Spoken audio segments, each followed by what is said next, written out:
Good morning, everyone.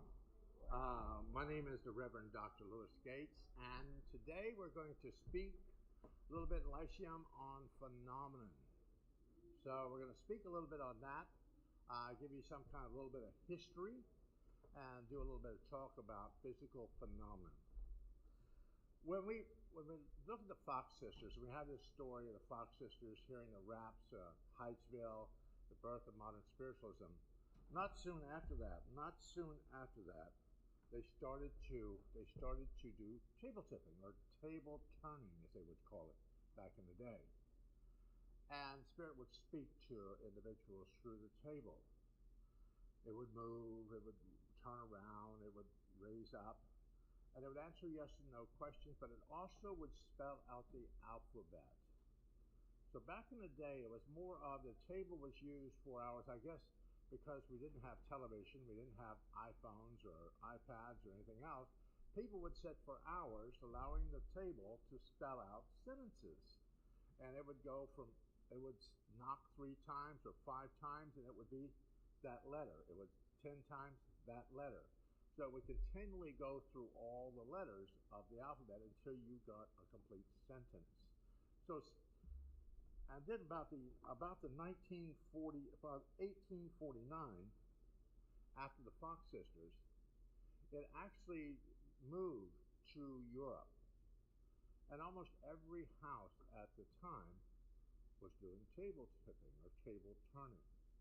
So back in the day, if you went over to somebody's house to have dinner, there's a very good possibility that you would be table turning before the night was over. Yeah, every house was doing it. It was the rage of the time with Queen Victoria. All of the rage of actually doing this. And then it came in right around 1859 to 1942 with Etta Wright. And she was a trumpet medium. And she would employ the trumpet. The trumpet was used to actually bring through voices. And the first trumpet was actually made by Knowles. His name was Knowles. And his son actually invented it. Nathaniel Knowles actually invented the trumpet. The trumpet was actually invented for they would hear light voices in the room. So they decided that trumpet, they'd be able to focus the voice so they would be able to hear it better. So trumpets were actually made out of, at the time, were actually made out of cardboard. The original trumpets were cardboard. There's still some existence that are actually in museums. But then they got into metal. This is pot metal. This is actually from a stove from the late 1800s. So this trumpet is actually, and I always explain to people, trumpets are made into 3 parts. Beginner.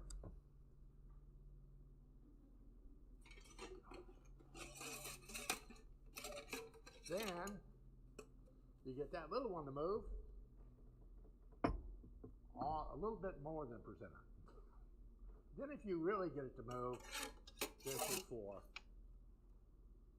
the one who actually does the trumpet. Trumpets will float through the room, but if you're using a trumpet and you're using it in your own personal space, your own space in your home, try not to put the trumpet straight up if it's only you or somebody else in the space. Have your chair sitting in front of the trumpet and lay the trumpet down. So the bigger part of the trumpet is facing you. Your spirit is going to make a voice box here. The voices will come out here. And if you have it like this, you're probably not going to hear the voices. You'll hear the nings and knocks inside the trumpet, but you won't hear the voices. But if you're doing a seance, you're working with it on your own, and you're wanting to hear voices through the trumpet, lay it down. Have it focus towards you. The trumpets were always made, this one has a lot of dents and different things in it. That's not because I've dropped it, because Spirit has decided they want to bend it a little bit and chew on it a little bit. So, and this trumpet was actually owned by May Grace Ward here in the organization. It's her personal trumpet from her grandmother. So it's her trumpet. So the trumpets were actually done to do that. And the original table tipping was actually found. The original table that they found, was the original one, was actually in Rome. And that was actually from 155 calendar year. And actually what it was, that it had the alphabet around this big stone table, and in the center of it, they had a ring. And they would sling the ring back, they would move the ring, and the ring would move to the letters that it wanted to spell out. And that's what they consider the first table tipping, the first using a table to get messages from the spirit world. And here in camp, we use the table a lot here in the seance room, in events that I do, different things, to allow people to feel spirit. And really, it's the knocks, the bangs on the table, spirit talking to you. But it's also when you touch the table and you actually feel spirit there. It'll make you cry, it'll do all kinds of things because you actually feel them. Sense them through the table, speaking to you. And trumpets are used for speaking, but they're also used for apports, to apport things into the space. My father's wedding ring came out of a trumpet and fell into my hand after I had it cremated with him. So apports happen through the trumpets. But trumpets are used to enhance your mediumship, to help you, to speak to spirit, to listen. Trumpets work very well if you're going to work on your own. Work with a trumpet, you're going to work with it by sitting listening, and it teaches you to listen, teaches you to focus, teaches you to try to get an understanding of how spirit works. Spirit actually works in most of the quiet, but not the quiet in the space. We play music in the space, we do different things to do that. Quiet in your mind. You must quiet the mind. If you're sitting at a seance, or you're sitting in a trumpet and go, oh my God, I'm going to have to do the wash. Oh Jesus, the kids probably aren't behaving. Your mind's wandering off into different avenues instead of focusing on the table or focusing on the trumpet. Back in the day, they used to use dowsing rods to actually find yes and no questions. Used it to find water, but dowsing rods work very well to set the energy. Feel the energy in a space, understand how the energy works. Dowsing rods can answer yes, no questions if you want to ask that way. A lot of things you can do with dowsing rods, just not just go out and find water. We're in Florida, we live on water. So water's everywhere. So you're going to find water no matter what you do with the dowsing rods here in Florida. But by holding dowsing rods, by just holding them and asking a question, the things will move and ask questions. They'll move. They'll move from the energy in the space. They're actually moving now because of the energy of the mic. They're moving now because of the energy of the mic.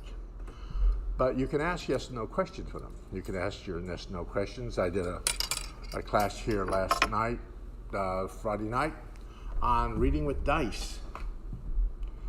Everybody was in here throwing dice. Mama needs a new pair of shoes. Boom, boom, boom, boom. But by throwing dice, asking the questions and understanding how to do it.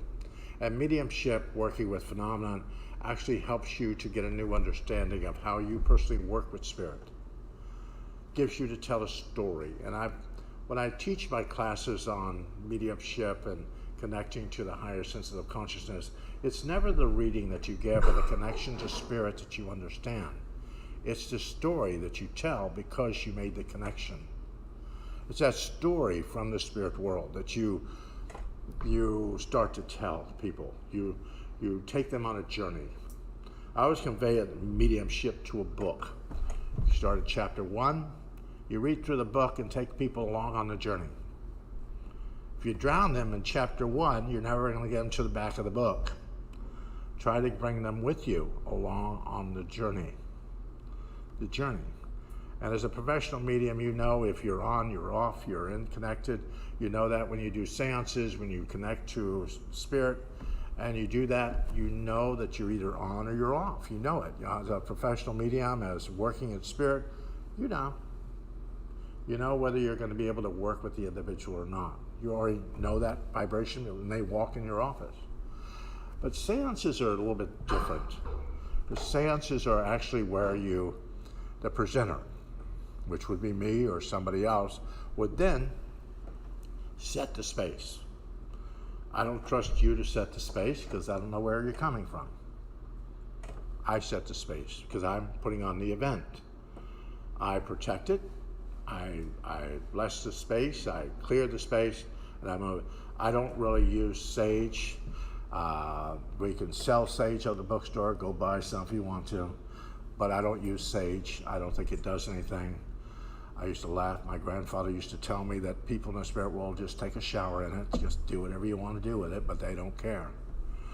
It is the intention of what you do in the space by saying a prayer, by just walking from the corner to four corners of the space and saying a prayer to bless the space. That's all you have to do. You don't have to throw salt water. You don't have to sage and bring a wheelbarrow of sage into the space and start lighting fire to it. Because I noticed that when I did seances, some people that will come have an issue with breathing. Colognes, stinky candles, sage, they have a problem with it. So for you to stink up the whole space, you might like the smell, but the people that are coming, it might bother them. They won't be able to focus their attention on the space. Always bring water into your meditative space. Water. You have to drink, probably. You want to drink some water when you're in your meditation state. Get a glass of water, a bowl of water. Water works. It conducts energy from the spirit world. So bring a bowl of water into the space or a glass of water. Allow the water to be there. A live plant. Live. Fake plants do not have any energy from the spirit world. So you can have all the fake plants you want in your meditative space, but you're not going to gather any energy. So, a live plant. Live plant is like having 5 people meditate with you. So, one live plant, 5 people are there with you, meditating with you. So, the energy raises in that space. Stones, remember, when I tell people when they do their working with spirit, don't gather every stone in the world. Every stone will hurt you. Not every stone has the same properties. You don't want to have hematite and have kyanite. Hematite's going to ground you. It's going to ground you right to the ground. Kyanite's going to raise your energy, bring you up. So all of a sudden, you'll just be like a bouncing ball going through your life because you've got both these stones in your pocket. So you have to realize what you have, what you're collecting, and how it's affecting you. So I usually go by colors of the stones. If you get the same color stones in your pocket, you're probably okay. Probably all right because it's working with the chakra that the color associated with. So I laugh when I was doing healings on individuals and healings with individuals. When people get sick, they get ill, what do they wear? They wear black. They go right to the black. Instead of focusing where the energy is in their body, what's going on with them, and wear that color. If you're having chest issues, then you should wear green or pink. You're having issues, red, orange, yellow. My mother used to have little pieces of cloth she used to keep in her office. And you were sick, you were ill, and you walked to her office, she would scan you, and she'd go, oh, you need this. And she'd take one of those stashes of cloth, and she'd give it to you. She said, just tuck this in your bra, dear. It'll be okay. And people would come back and say, oh, I feel so much better. She just stuck the color in your vibration. She did color therapy with healing situations, the vibration. Same thing with the seance room. You don't have all kinds of weird colors. It's supposed to be white. Off-white works really well for spirit to manifest within the space. A wood floor, not too shiny, or dark carpet. Dark. Not light carpet, dark carpet. And the black curtains for the cabinet. Cabinets are actually put into space mostly for you to gather your energy, or gather the medium to gather their energy in the space, smaller space. You meditate in the cabinet in the back, you're going to have your energy raised quite quickly because of the smaller space. You meditate in this space, trying to all the energy of this large building. It's going to take you a little while to get in that space. So if you're home, you want to meditate, work with spirit, connect to the spirit world, find a smaller space in your home. Smaller space. Meditate there. Because you're not going to have to fill the whole space, just that small space. A small little area that you're meditating in. And energy comes quicker. Most people get this work and they get exhausted, they get tired because it's not working fast enough for them. They want it quick, fast. Let's do it quickly. Let's do it fast. And mediumship takes time. It takes work. It takes time to understand how they're working with you. Spirit allows you to speak to them. Spirit works through you, not with you.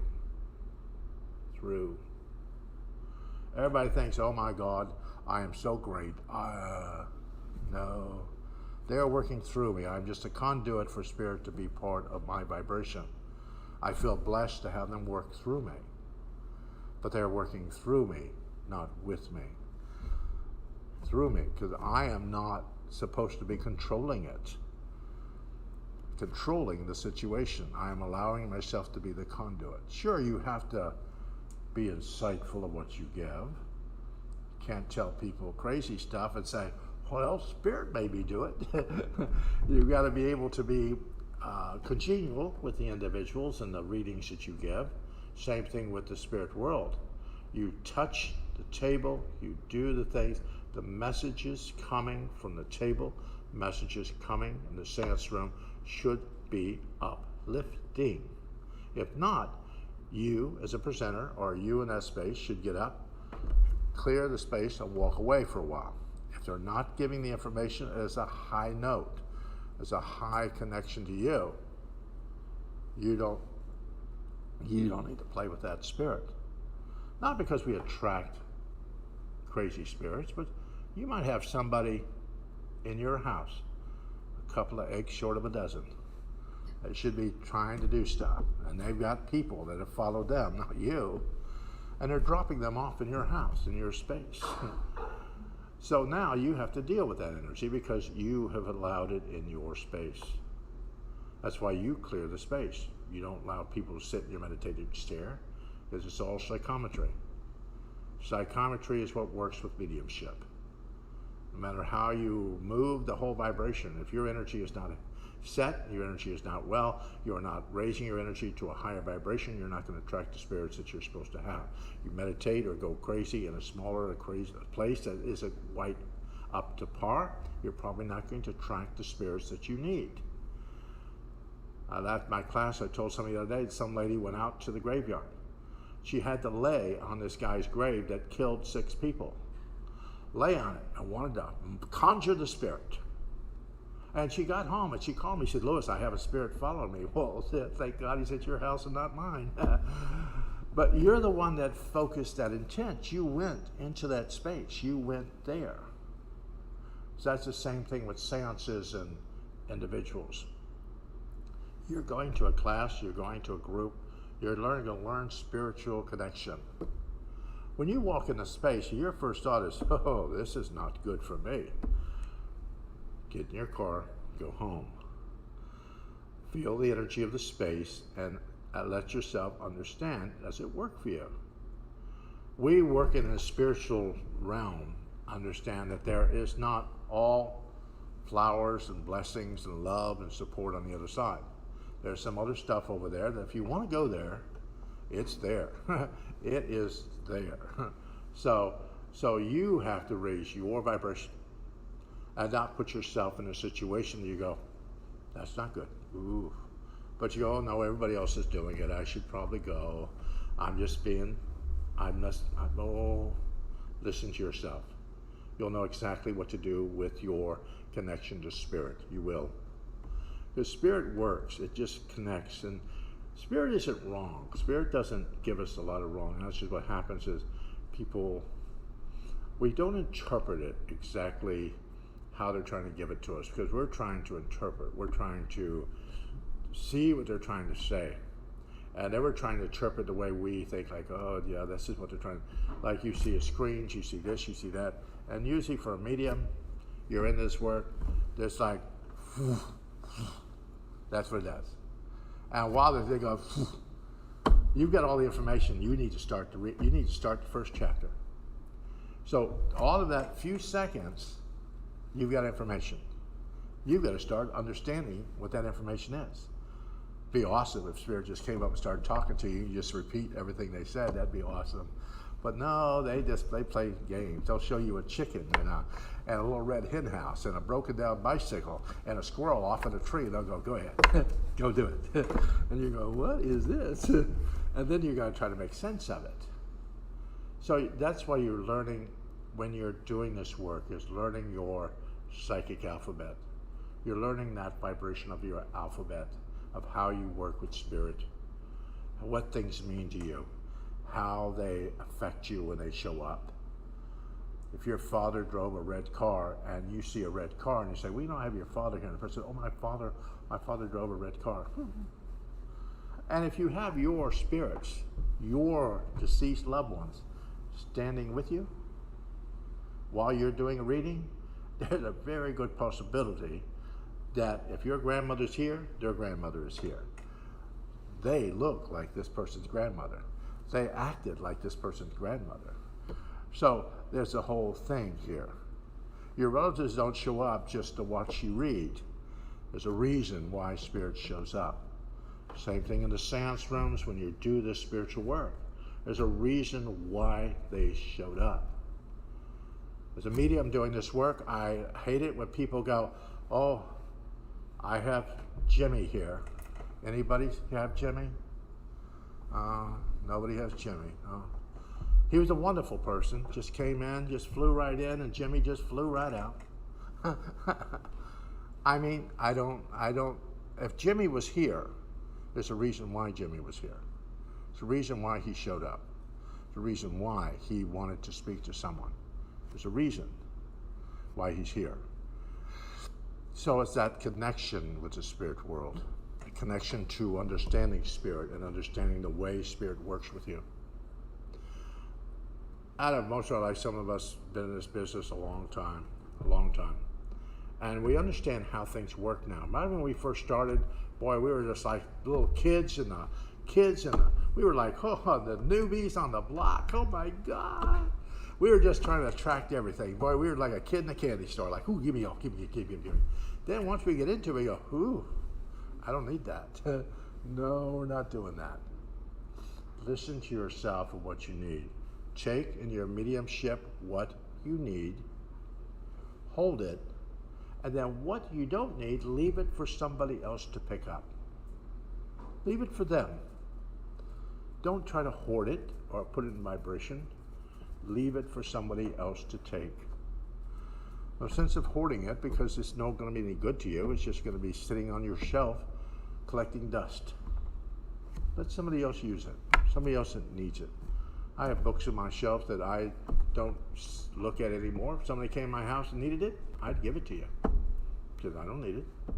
I've already read it. I've taken care of it. I'd let you have it. But the question is spiritual phenomenon. When you experience it, when you experience phenomenon, you don't forget it. It doesn't leave you like, oh my God, that happened. My father's ring fell at a trumpet in the middle of a trumpet, in the middle of a seance. I just changed different things for me because I knew that they could manifest something on the other side. When people walk out of the walls and shake your hand and speak to you and you can see through them. When they move things in the space.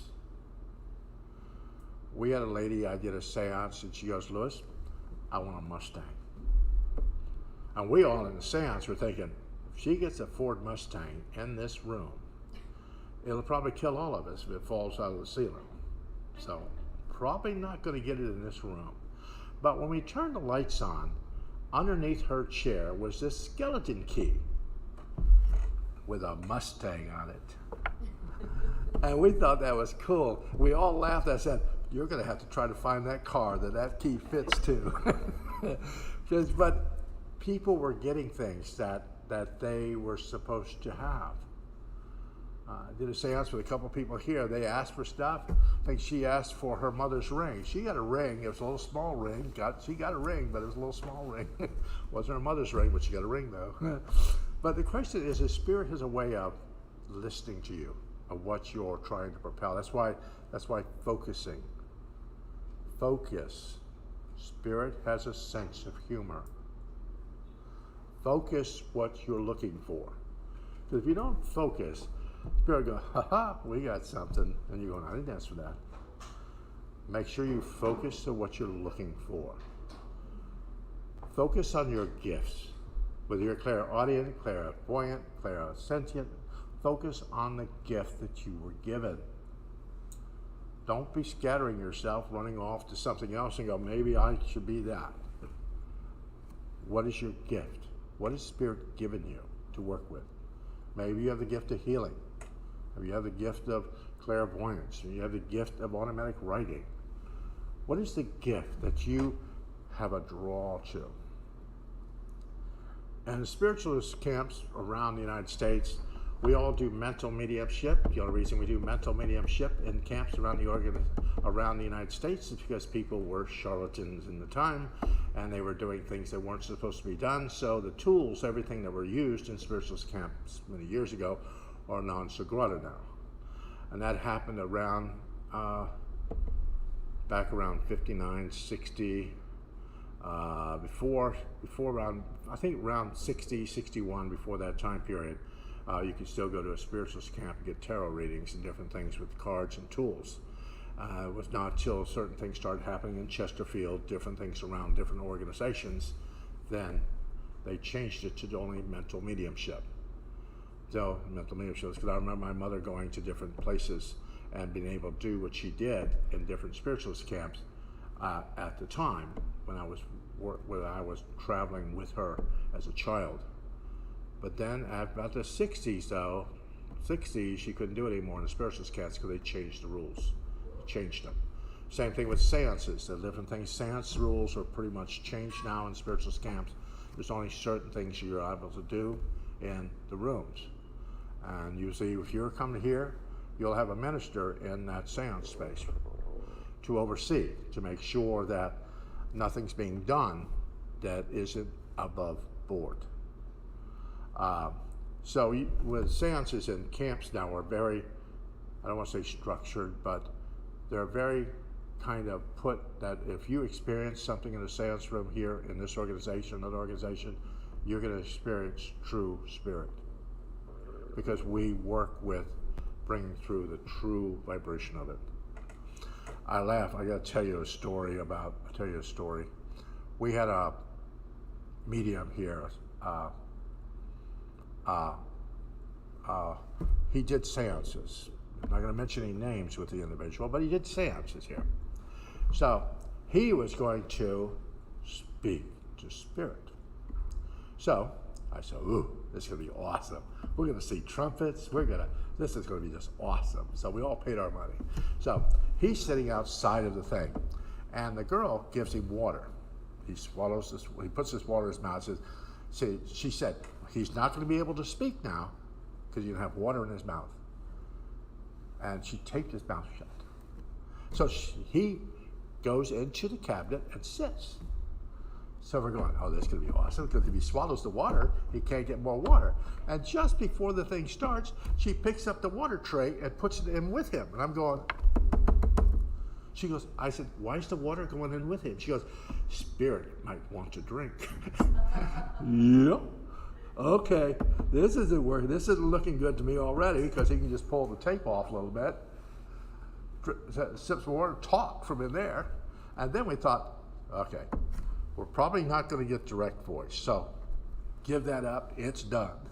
So we thought maybe the trumpet will go. So we're busy watching the trumpet. All of a sudden, all of a sudden, he had the trumpet laying down where the inside of it was inside the cabinet. So all the trumpet did was go up and down inside the thing. And we went and get to float, but it didn't float anywhere, it's just there. So we knew at that point that we needed to turn the lights on, and it was done. It was all finished, it was done. Make sure you're not acknowledged this wasn't one of ours. It wasn't one of ours. Wasn't one of ours. But the best one that I've ever attended, was when I was down in Fort Lauderdale. I was there, and a friend of mine said, "You got to come see this guy. He's visiting. He's awesome." Down I go. So I'm sitting there, it's a medium that I am, as nice as I am.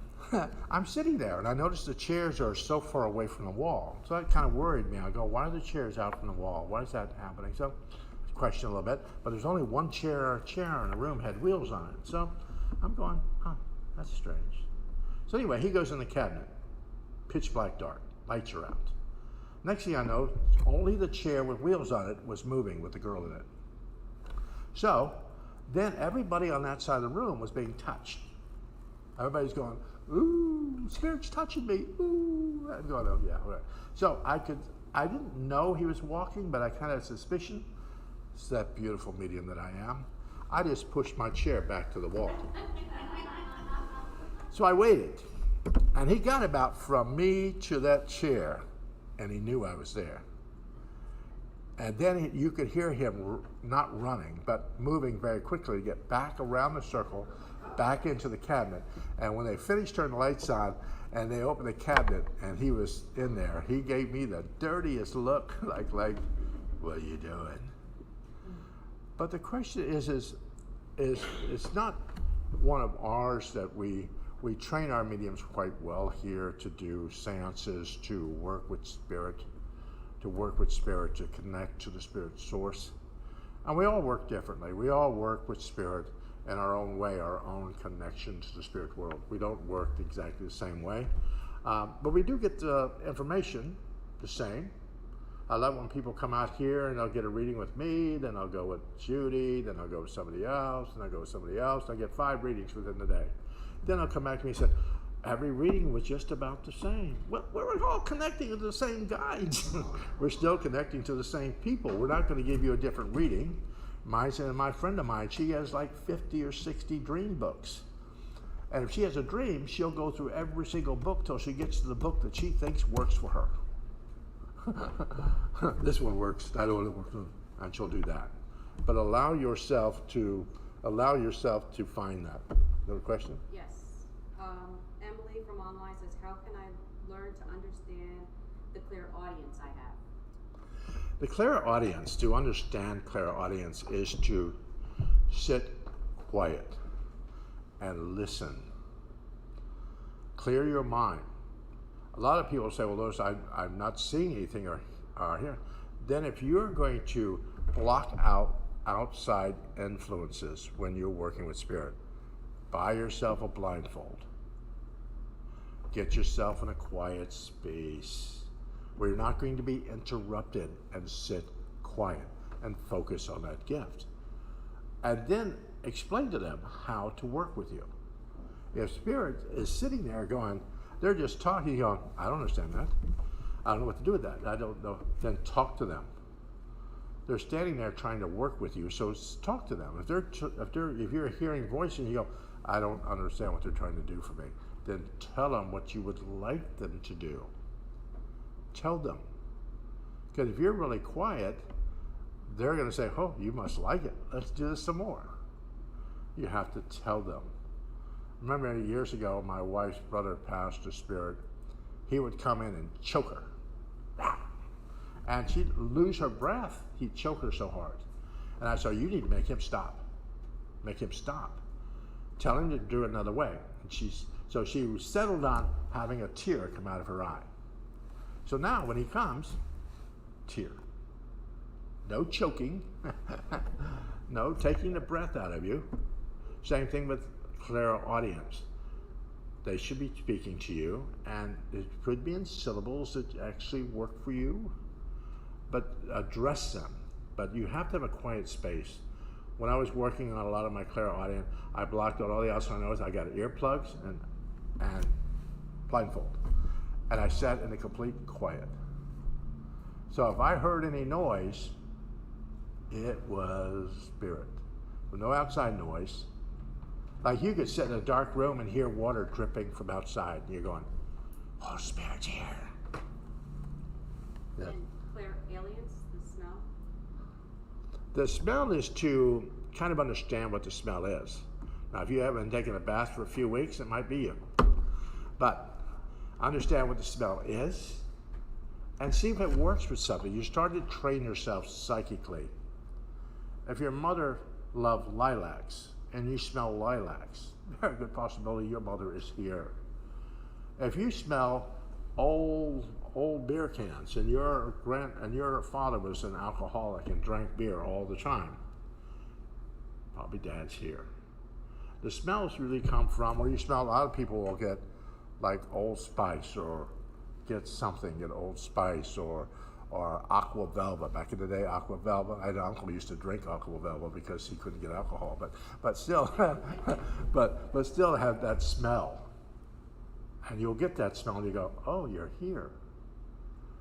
That smell will bring you back to that moment with that individual or that loved one that's in the spirit world. So it's just training yourself. It's just training yourself of how you work with spirit. Whether it's clairsentient, clairaudience, clairvoyance, it doesn't matter. The sense of smell, the sense of just knowing, the gift of just knowing. You just know. You know why you know, you just know. It's just there. So we have to work on those gifts, especially when we're in, and seance, doing seances works very well for the sitter. Because when you're sitting in a darkened space and you're sitting there, you're not there to impress anybody in the space. You're just sitting there in the quiet, listening and training yourself to sit and focus your energy and see what you see. You're not here to impress the whole room, because spirit does not come in a seance to impress the whole room. They come in to help the room, not to impress. Sure, sometimes I've seen awesome stuff happen in the seance room, but it's through years and diligent years of working. My mother sat in trumpet seances for almost 18 months before the trumpet moved. But the group would meet every week, diligently every week, and they would sit. Eventually the trumpet started to float around the room. But it was work. It was the focus of the group energy. The group energy focusing its intent to build the energy within that space to allow the trumpet to move. If you think you're going to take this trumpet and today get it to float, you might have a little bit of an issue, because it is the energy that you propel into it. It's all psychometry. I have trumpets in my house. This was owned by May Grace Ward. It was actually owned by her grandmother. I have Harry Fogel's trumpet. I have George Colby's trumpet. I have George Colby's tipping table. I have different things in my home that have a lot of energy on them. But I didn't put all the energy in them. They were there when I got them, when I received them. The energy was already placed in them.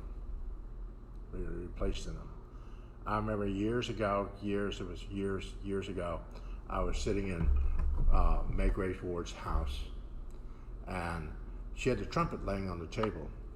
I remember the trumpet as a child, and she put her hand in front of the trumpet, and when she opened her hand, there was a rose, and she gave it to me. There was nothing in her hand before. I was a little kid, but that rose was there. I thought that was kind of really cool. So I've seen some awesome stuff here in the camp with the mediums, and there's still the mediums that are here today. Awesome events that have happened. I've seen Mary Rossi go into trance and an Indian spirit speak through her. I've seen a lot of stuff here, things that have happened through seances and courses. And to end this today, I got to tell you the cutest story was Nick Sarant, Reverend Nick Sarant. Most people here that have been here for a while know Reverend Nick Sarant. So he got me and him, and we were going into this trumpet seance back here in the back room.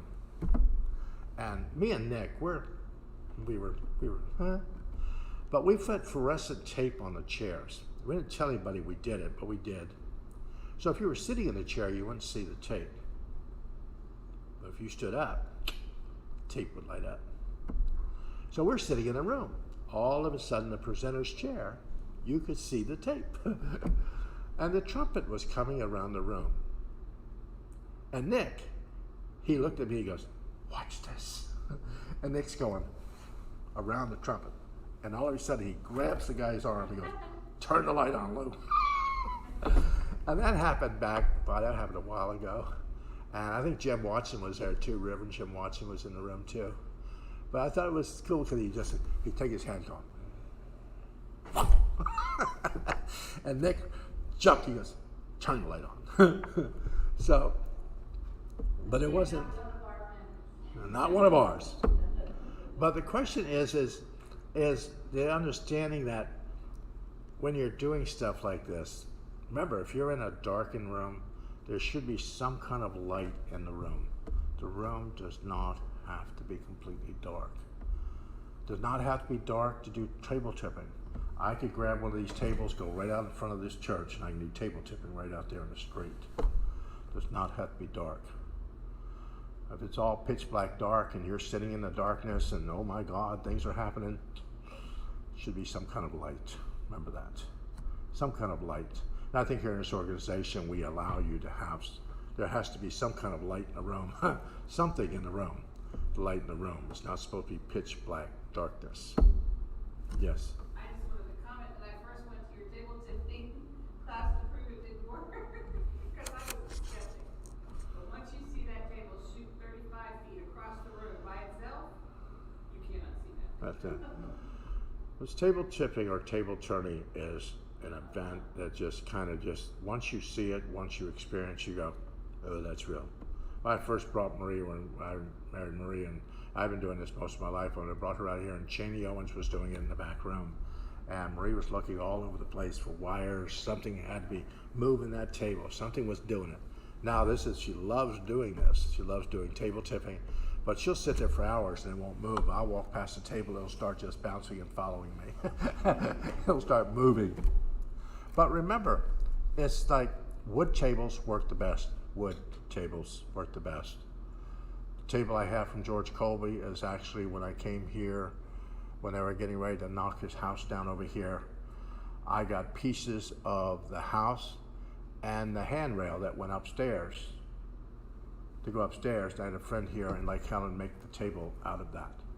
So actually the large table I have is actually made out of George Colby's house before they knocked it to the ground. So I have that. And eventually the table will be given to the camp. The camp will have it, but for right now it's mine. It belongs to Lou. And all the trumpets and all the antique trumpets will come back to the organization or go to Joy Sargert. Joy's already got his name on them. But the question here is an older table, three-legged tables are body, mind, spirit, Father, Son, Holy Ghost. They're spiritual tables, which they used to use, the three-legged tables back in the day. They're working with those occasional stores or little antique stores and get the table, and they work quite well for doing table tipping. Or just a TV stand from Walmart. A wood TV stand from Walmart works just well too if you're just starting to learn how to do table tipping. But try to get into a phenomenon and focus your intent of what you're looking from Spirit. Spirit will speak to you. They will speak. No sage, all crazy stuff in your life. Just quietly in your head say, my highest and best, nothing else. Yours. That protects you from everything through the spirit world. For your highest and best. Not mine, yours. See, you'll save a lot of money on sage. Save a lot of money on sage, people, if you just do that. Highest and best, nothing else. And anybody else have any questions? We're getting ready to leave. Oh, you're so nice. You're so Good people, I'll tell you. But remember, join seance. You come to things or come to events out here and they're having a seance. Go. Experience a seance. Especially we have visiting mediums that are doing them. Experience them. Experience how they work. As people out here, when you come to this organization, you don't have to, if you want to come get a reading on Wednesday night, come get a reading. But if you just want to go sit in the back and just watch the medium read, you can do that. Just watch them. Watch the mediums read, how they work with spirit.